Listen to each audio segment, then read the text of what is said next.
Je repousse tout le temps à demain. Pourquoi je procrastine et comment y remédier? Bonjour et bienvenue sur les chroniques de Fanny. Ma première capsule va parler de la procrastination. Nous allons voir ensemble pourquoi nous avons tendance à reporter au lendemain et retrouver la motivation d'agir.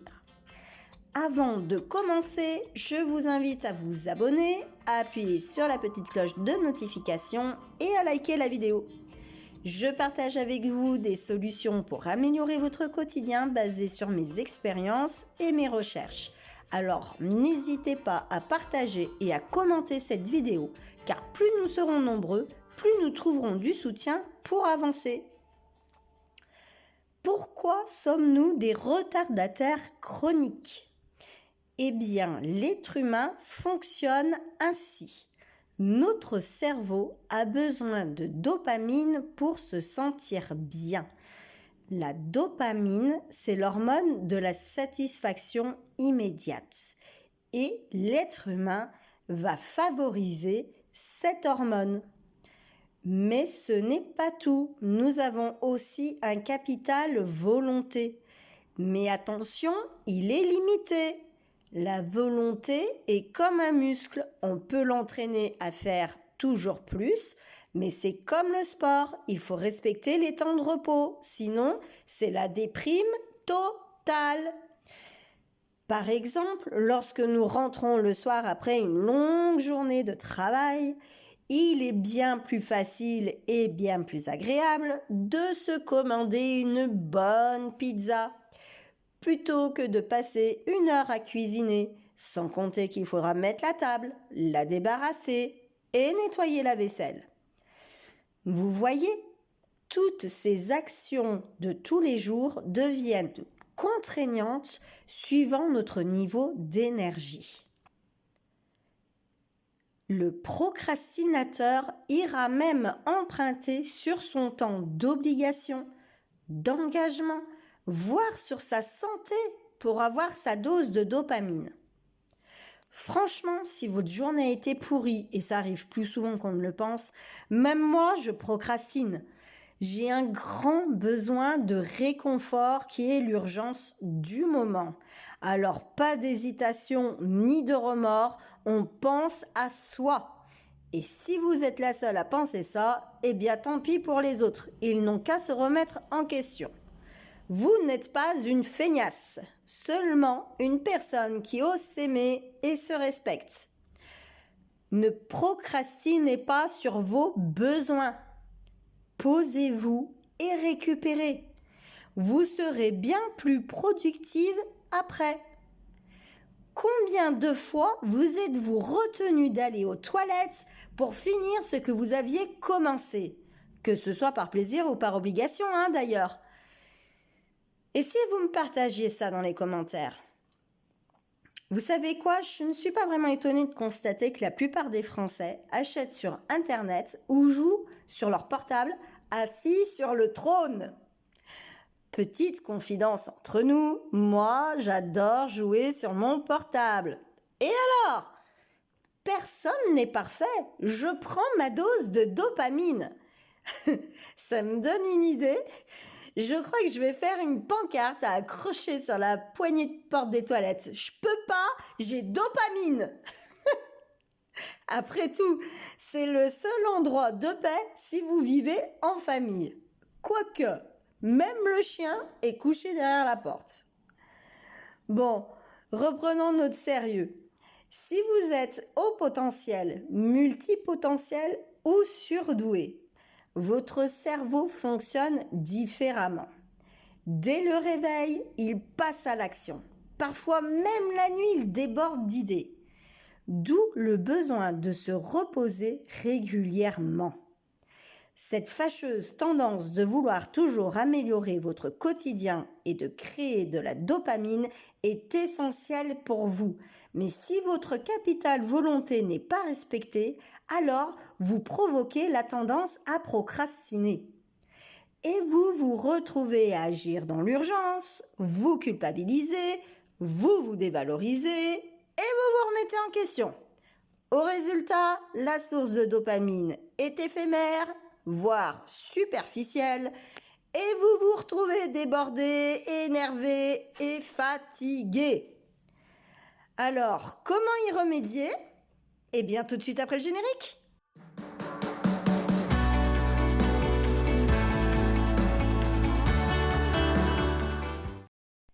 La première clé que je peux vous donner est de vous questionner.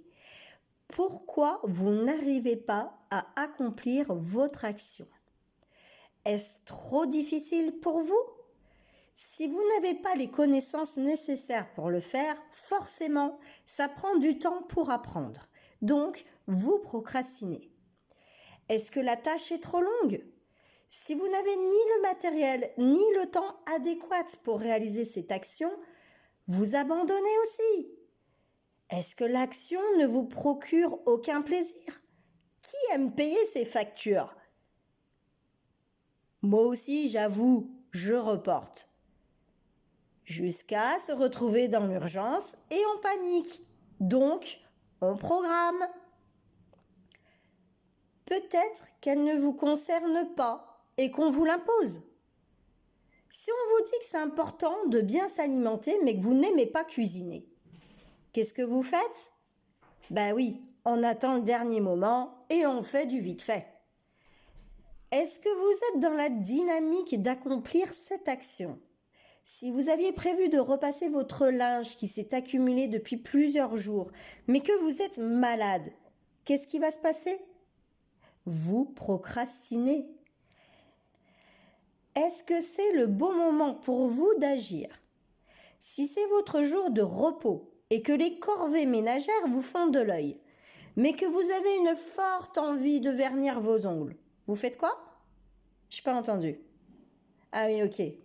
Pas besoin de faire un dessin. Est-ce que c'est vraiment important d'agir? Si vous ne répondez pas immédiatement à cette question, c'est que non, ce n'est pas important. Donc, vous allez procrastiner.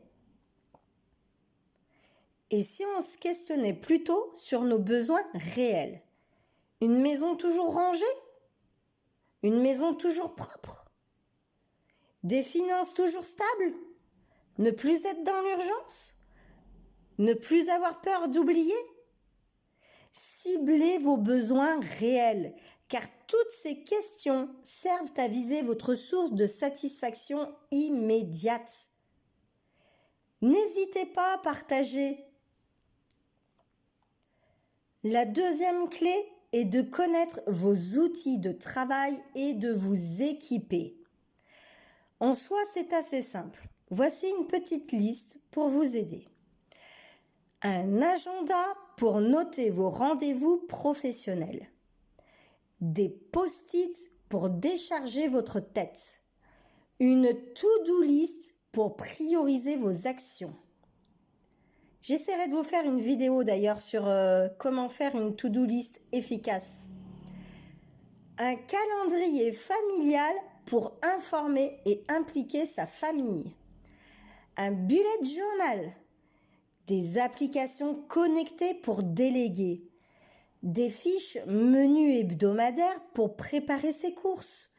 Des fiches routines pour gagner du temps. Un centre de commande familial pour ne plus être la seule à tout savoir. Des fiches d'urgence pour ne pas oublier. Des enveloppes budgétaires pour éviter les mauvaises surprises.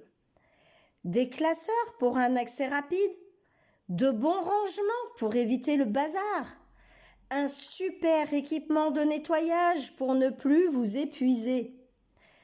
Bref, la liste peut être longue, à vous de trouver vos propres idées.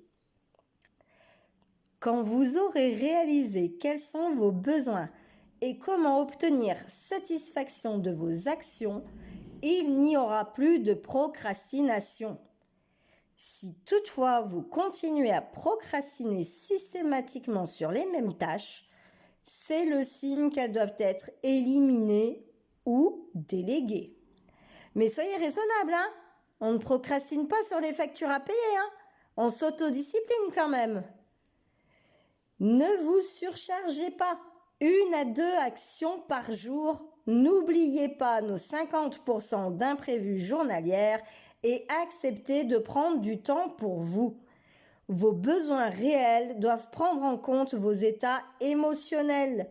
La clé indispensable à la réussite réside dans votre ressenti. Faites confiance à votre instinct et à vos valeurs. Lancez-vous des défis, des challenges en famille. Cherchez des astuces pour détourner une tâche ingrate en plaisir immédiat. Choisissez d'avoir une vie inspirante. Moi, par exemple, quand je suis fatiguée, je mets des assiettes en carton pour le repas. J'allume des bougies parfumées pour me détendre. Je mets la musique de Rocky. Quoi de plus motivant? Et vous, des astuces à partager? J'espère que ce nouveau format vous a plu. Je suis de tout cœur avec vous et vous souhaite force, créativité et fighting! À bientôt pour une prochaine vidéo. Bye bye!